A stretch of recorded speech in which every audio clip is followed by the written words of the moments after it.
Talk about a crusher. Yes! Oh! Are you kidding me?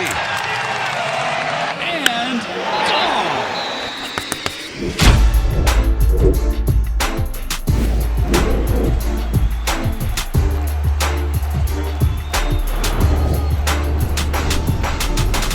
Welcome back to the Schoolyard Sports podcast.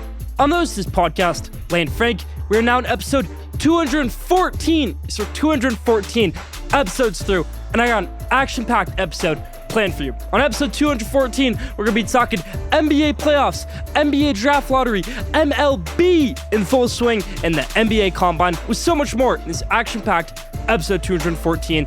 Let's hop into it. Let's start out episode 214, how we always do, with our headlines in the NBA. First things first in the NBA, you know I'm a New York Knicks fan. You know how happy I am that the New York Knicks are up 3-1 on the Boston Celtics. But you know, as a diehard NBA fan, it's tough to see a guy like Jason Tatum rupture his Achilles in Game 4. A guy who has given so much to the game, even winning a championship last season. And you watch him in this series, and he's one of the best players in the world, and he's playing like the best player in the world in this series. I think Jason Tatum right now was playing better than Shai Gilgeous-Alexander, Anthony Edwards, Nikola Jokic, even the guy across from him, Jalen Brunson. Jason Tatum was at an all-time level in this series. It's just unfortunate that he had to tears and rupture his Achilles. Maybe he got off to a slow start in games 1 and 2, but games 3 and 4 were the best version of Jason Tatum we've ever seen. And what's tough to think is, maybe that was the best Jason Tatum can ever be now, because he ruptured his Achilles. And we know what a ruptured Achilles can do to someone's career. We know what it did to Kevin Durant. Kobe came back from it, but Kobe didn't play much longer after it. Kevin Durant wasn't the same player. I hope we don't see the same from Jason Tatum, because he was playing at a Kevin Durant-like level up until that injury. But the Knicks are up 3-1. Can't complain about that. Another team up 3-1 in their series is the Minnesota Timberwolves. Now, I think people got a little bit worried when Minnesota lost Game 1 to Golden State. Golden State got off to a hot start. Stephen Curry played the first 13 minutes and had 13 points.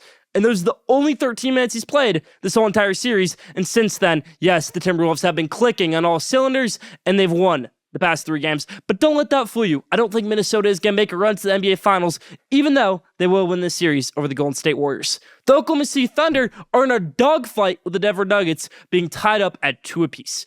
Denver took Game 1 on the road.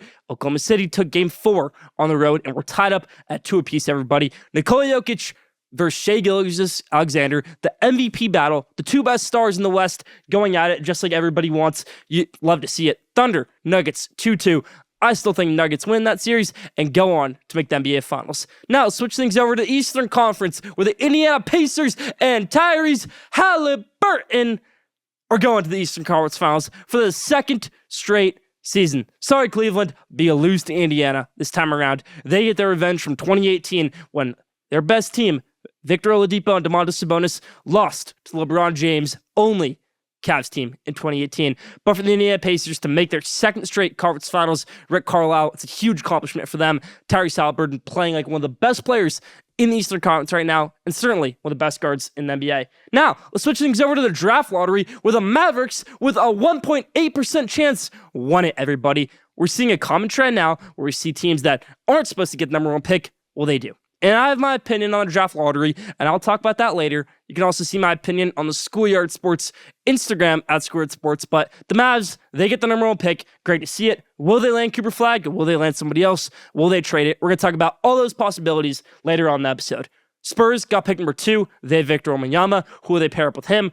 Sixers got pick 3. And the Charlotte Hornets, the worst team in the NBA, in my opinion, got pick 4. So a little bit rough slend for them right there. Another team that got a little bit screwed up here, Washington Wizards, and then, of course, the Utah Jazz, the worst record in the NBA, getting the 5th overall pick in this year's draft. Combines this week, we're going to see a lot of things. We're going to see guys, great college players, decide to test the waters and say, hey, I'm going to stay in the NBA draft, or guys like Boogie Fland who will say, I tried the NBA Combine.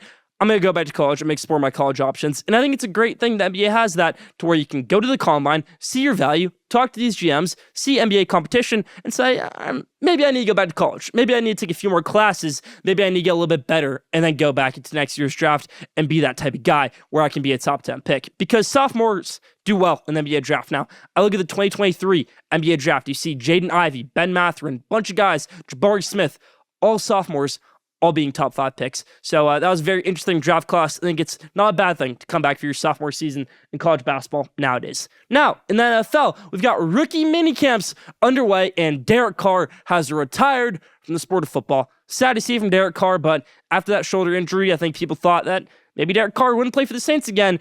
I don't think anybody thought that he wouldn't play football again. Must be a bad injury, and, prayers up to Derek Carr. Tough sledding for him right there. In MLB, we've got Pete Rose being reinstated posthumously by the MLB to where hopefully one day he can be inducted to the Hall of Fame. But Pete Rose, one of the greatest hitters of all time, unfortunately never got to be in the Hall of Fame in his lifetime. Hopefully after it, he will be. Bet on baseball, but still one of the best hitters of all time. You'll love to see it. Pete Rose hopefully getting into the Hall of Fame one day. And that's about for the headlines this week. Leave your thoughts in the comments.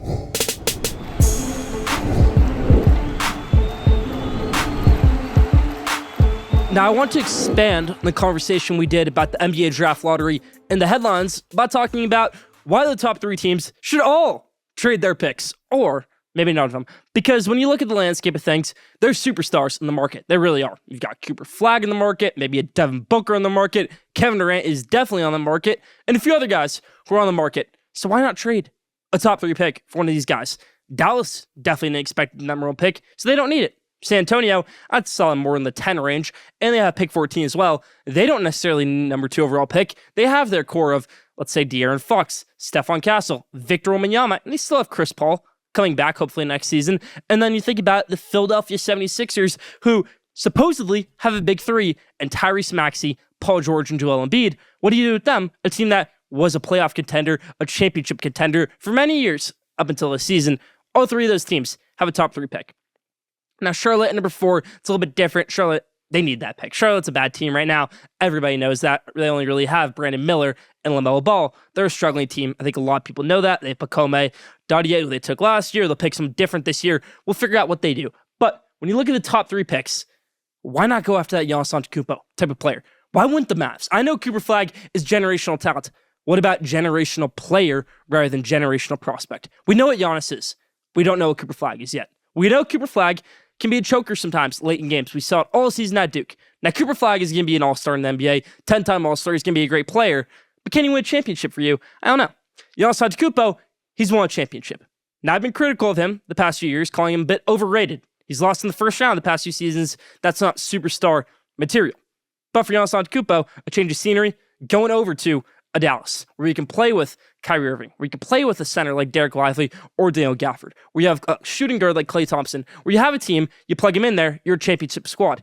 I don't know if you plug Cooper Flagg in there that Kyrie Irving wants to play with Cooper Flagg, that Klay Thompson wants to teach up the hot new kid on the block, the number 1 prospect, and I don't know how beneficial it is for Cooper Flagg to play with a bunch of one-time superstars in Anthony Davis, who is a superstar and still is, Kyrie Irving, who was an MVP candidate at one point, Klay Thompson, who at one time was the best shooter on the planet. I don't know how beneficial it is for Cooper Flagg to go to a situation like that. For number 2, San Antonio Spurs, how beneficial is it for them to take in Ace Bailey when they already have Devin Vassell, Victor Wembanyama, and I don't know where he plays, what position he plays. What about Dylan Harper? There's nowhere for him to go because you got De'Aaron Fox, you've got Stephon Castle. Neither of those guys can play small forward, and neither can Dylan Harper. So why not trade that pick for them? And for the Philadelphia 76ers, what do? Do you take an Ace Bailey? But then what happens to Paul George, the guy you just gave a huge contract to? Well, do you take maybe a Derek Queen? Well, what happens to Joel Embiid then? Do you take a point guard? But no, you have Tyrese Maxey. So these teams are in interesting situations, and that's why the lottery this year was so interesting to me because 3 contenders that I see for next season all got top 3 picks. That's about for my take of the week this week. What should these top 3 teams do with these picks? I say trade them. Leave your answer in the comments.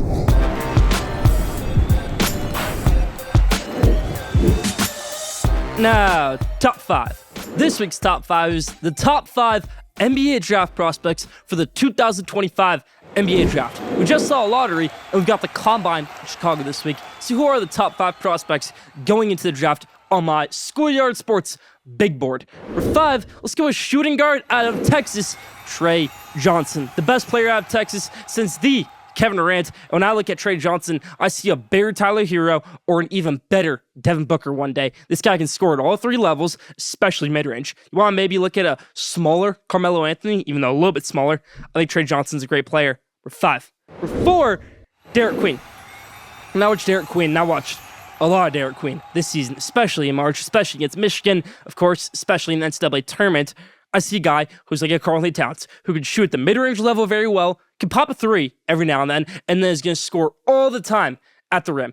You won't find Derek Queen missing a layup or not getting to the rim. He will get to the rim on every possession, whether he's drawing a foul, whether he's popping out for a mid-range shot, or if he can even pop out for a 3 or dish a huge pass. Derek Queen is going to get involved in every play, and that's why Maryland was so good this season. Derek Queen, number 4. Number 3, a guy who I think can be a very high-volume scorer in the NBA, who I think can take over games at time, but also maybe caution him a little bit. Not the best player in this class, Dylan Harper. When I watch Dylan Harper, he's great, and he's still played great, even with Ace Bailey on the court with him, which is strength right there. That's a huge plus for me when he plays with another superstar and he can still score. Dylan Harper, number 3. Number 2, I'm going to go with his teammate, a guy who I think is better upside, Ace Bailey. Ace Bailey is about 6'10", or maybe 6'7", a little controversy there, was measured at 6'10" at Rutgers, and at the combine, 6'7". Both good heights for the position he plays, but big difference right there. Ace Bailey, you watch him, he plays like a Paul George. He plays like a Kevin Durant. He plays like he can shoot up every single shot, even if it's the worst shot out there, he's going to make it, which is saying he needs to work on shot selection, but he usually makes it. His dribbling is terrible, but he's going to be a good player in the NBA. He's not going to have to dribble the ball. He's going to be a spot shooter. He's going to go into the post, and he's going to get the job done. 2, Ace Bailey. And you know who number 1 is. It's so easy. It's Cooper Flagg. The guy can do everything. ACC Defense Player of the Year. ACC Player of the Year. ACC whatever of the year. National Player of the Year. Cooper Flagg did everything at Duke except win the clutch. But you don't need to do that as a rookie. So number 1, Cooper Flagg on this top 5 NBA draft prospects.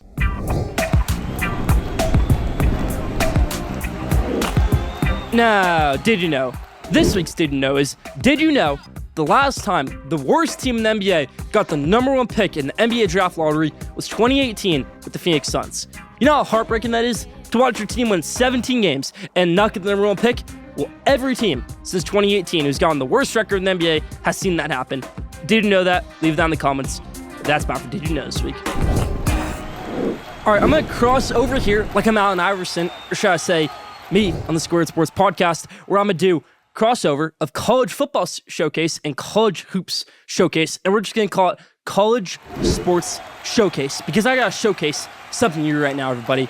The NCAA is voting on giving every student athlete 5 years eligibility.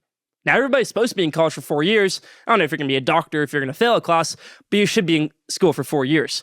So for the NCAA to say, hey, we're going to give everybody 5 years, it's a pretty big deal. Let's break it down.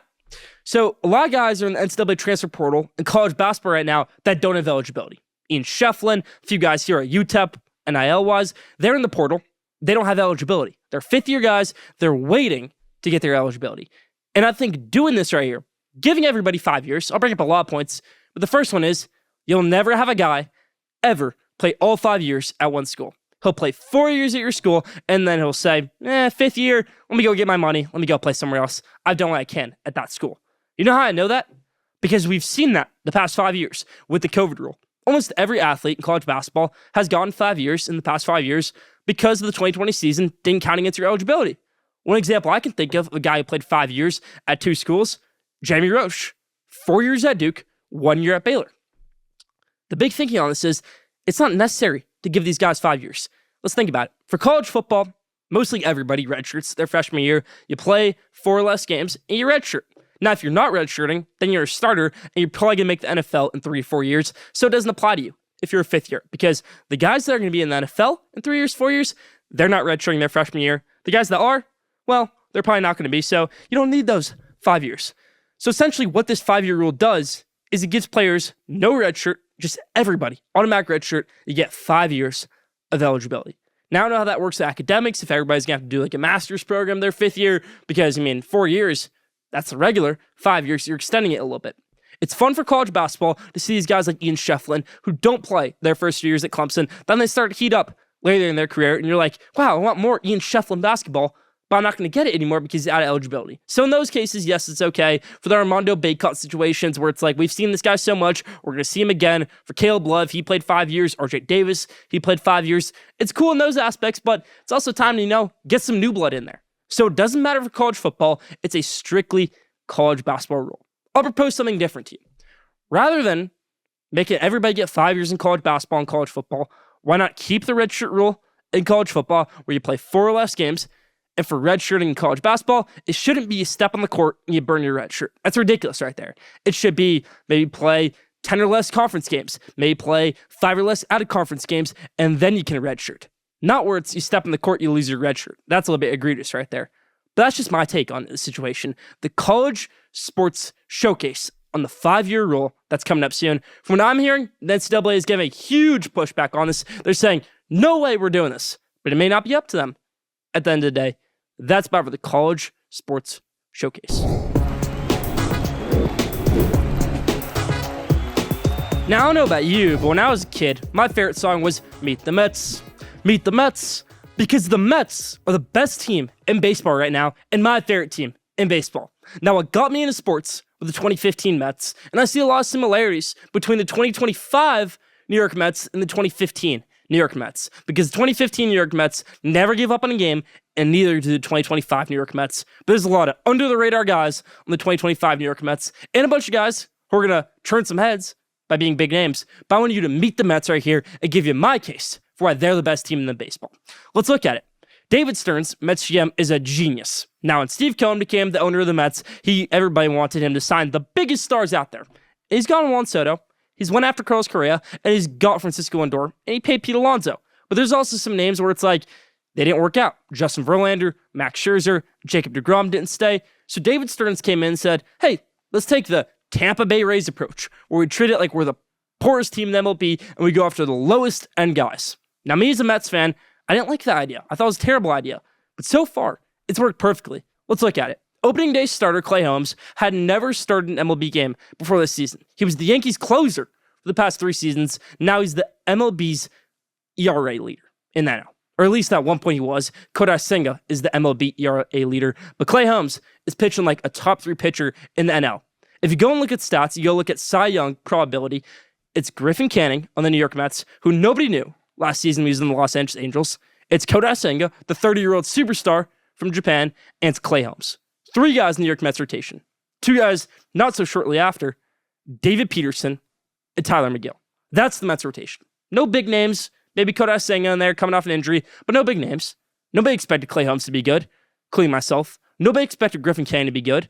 Everybody expected a huge fall from Tyler McGill. Hasn't happened yet. And people thought David Peterson was a career bullpen guy. Well, he isn't. And this Mets rotation is on fire right now. But it's not just the rotation. It's the bullpen. It's the closer, Edwin Diaz. It's the trumpets. It's the backup catcher, Luis Torrens. It's Brett Beatty, who gets called down AAA almost every week, and since getting called up about 3 days ago, has 5 home runs his past 3 games. It's Mark Vientos, who got off to a terrible start and is on fire now. It's Brandon Nimmo, who can rob every home run there is. It's Luis Angel Acuna, the better Acuna brother right now. It's everybody on this New York Mets team doing their part, doing their job. Pete Alonso, a guy who could have had his last at-bat as a New York Met be a strikeout. Instead, he hit a home run against the Milwaukee Brewers, extending the Mets season, and now the Mets are paying him a ton of money to be on the team the next 2 years, and hopefully a long time longer, like he's playing the best player in the MLB. That's what Pete Alonso's doing right now. They have the highest paid player in sports, Juan Soto, playing like a legend, and Francisco Lindor is finally off to a hot start with the New York Mets. I love talking about this Mets team because they're on fire, and that's why the Mets, meet the Mets, are the best team in the MLB. You ever been window shopping for a car? And it's like, wow, that car looks pretty cool. But then you hear about it, and it's like, it's actually not that cool of a car. It's not that expensive. It's not that cool of a brand, but whew, that's a sick ride right there. Then maybe a few years later, it turns into that really cool, high popular ride. But you're starting to think, well, I knew about this years ago, and now people are after it. Maybe it's not so cool anymore, in my opinion. Then start people to think, well, maybe it's not as cool as it used to be. Let's not go after it anymore. I go on tangents. But in my opinion, that's what Derek Carr's career in the NFL has been. A guy who started out as being a cool guy, who everybody liked, who I thought could have a great career one day, Even when I was just a little kid watching Derek Carr in the 2016 season, him have a great year. In the 2015 season, where I thought, well, Derek Carr is pretty cool. The Raiders are a cool team. Maybe Derek Carr one day can be good. Everybody thinks you're crazy for making an opinion like that. But then everybody hops in the Derek Carr hype train until he falls off again. That's what Derek Carr's been his whole entire career. A Pro Bowl guy who just hasn't caught the right break. Derek Carr broke his leg when they were 12-4, when he was having an MVP season where he would have won MVP if he didn't miss the last 2 games due to injury, where they had to lose in the first round of the playoffs that year. Well, the next year, Derek Carr came back. His head coach got fired. They brought in John Gruden. John Gruden didn't help Derek Carr out. Then the next year, they brought in Antonio Brown to help Derek Carr be the MVP that season. Then he doesn't play a game with Antonio Brown, and things just start to go terrible for Derek Carr. Then he makes the playoffs, plays Cincinnati Bengals. They score a touchdown in the playoffs, and an inadvertent whistle calls off that touchdown, and they lose that game in Cincinnati, and Derek Carr doesn't win a playoff game in his tenure in Las Vegas. It's heartbreaking, the Derek Carr story. But hey, he goes over to New Orleans Saints. He gets his money. But then there, nothing really happens. They start the season 2-0. Derek Carr looks like the MVP of the NFL. Then he gets hurt. Then everything falls off again. And now we're never going to see Derek Carr take another step of football.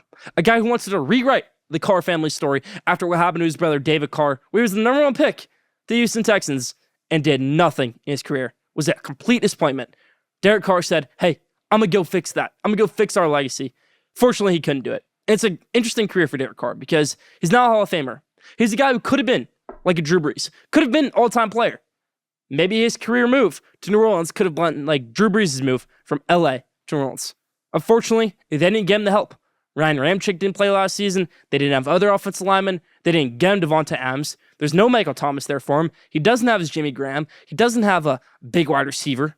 He doesn't have anything. He didn't have anything in New Orleans, and that's why we're never going to see Derek Carr play another snap of football again. That's why in 20 years, Derek Carr is always going to be an afterthought, just like that car in the window will be. That's my GM hat. That's my take on what happened with Derek Carr. Now, what happens with the Saints, the my GM hat portion of this? For the Saints, you have Tyler Shough, who's going to be your starting quarterback. But hey, maybe Spencer Rattler can be your starting quarterback. Well, what if we bring back Ian Book? What if we throw in Jay Kaner in there? A lot of options, and all I'm hearing is number 1 overall pick for Archer Manning. That's all I'm hearing right here. Maybe Drew Aller, maybe they take somebody else. But the Saints are going to be the worst team in the NFL next season. You can bookmark it on my end. Kellen Moore, he's in for a handful this season. He's in for a lot. Let's see if he can handle it. His first season as a head coach. That's about from my GM hat and a little bit of Derek Carr spotlight.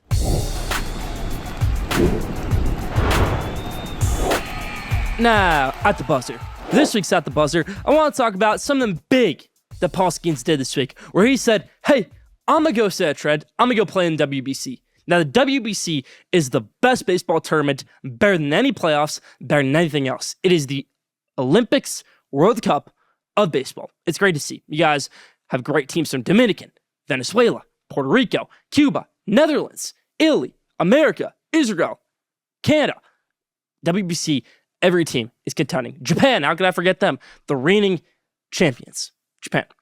But for America, to finally have a pitcher and Paul Skeens say, hey, I'm going to pitch in this. This will be fun. I'm going to go punt for my country. Let's do that. Let's try to win it. Let's try to shut down Shohei Ohtani. Let's try to shut down Miyotaka Murakami to where we don't have Merrill Kelly starting game final of the WBC, the final of it. Because America's had great hitters. They've had the Adam Joneses. They've had the awesome guys like David Wright being the captain, Aaron Judge, Mike Trout, Nolan Arenado. They've had the superstars hitting. There's never been a good pitcher play in the WBC. You've had Marcus Stroman, you've had Merrill Kelly, you've had a few decent guys in there, but for Paul Skeens, a true ace to come out there and say, hey, I'm going to go play in this, it sets something right there. And David Wright, former captain of the WBC team, said it's a big trend right there to finally have a big-name pitcher on brand, and hopefully we can get more to sign for the WBC because it's such a great event, and hopefully USA can take home the gold in 2026. That's about from my At the Buzzer this week about Paul Skeens signing up to play for the WBC Team USA team in 2026.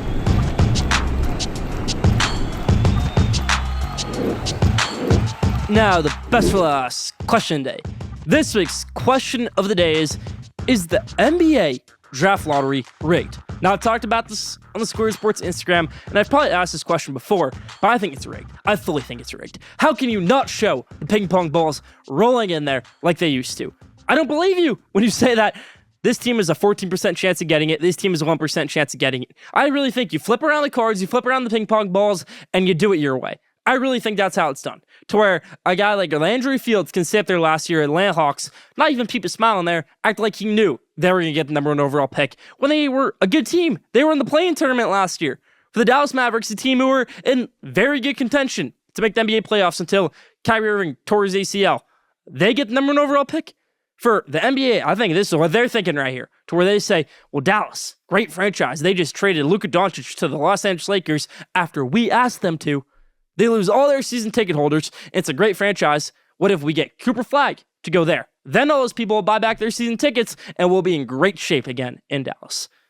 What I think the NBA worries about is not necessarily a team like Dallas getting number 1 overall pick, or a team like Atlanta last year getting number 1 overall pick, where they have a good season and they get number 1. What I think they worry about is a team like the 17-win Detroit Pistons a few years ago getting the 14 pick, or a team like the 17 wins New York Knicks in 2019 getting a top 12 pick rather than a top 3 pick, to where a ping pong could fall the wrong way in a situation like that happens.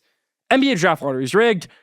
I'm not opposed to it. I think the NBA does what they think is right, but it's a little bit interesting to see. Let me see the ping pong balls rolling in there, and then we'll have a real talk about, is the draft lottery rigged? Come on, Adam Silver, do it. That's about it from my question of the day this week. Is the NBA draft lottery rigged? That's about for Schoolyard Sports with Elaine Frank, episode 214. Thank you for tuning in. Follow Schoolyard Sports on Instagram at Schoolyard Sports. Follow Schoolyard Sports on X at Schoolyard Sport. Don't forget to subscribe, rate, and review for the best sports content in the world. Be back here next week, episode 215. Stay tuned.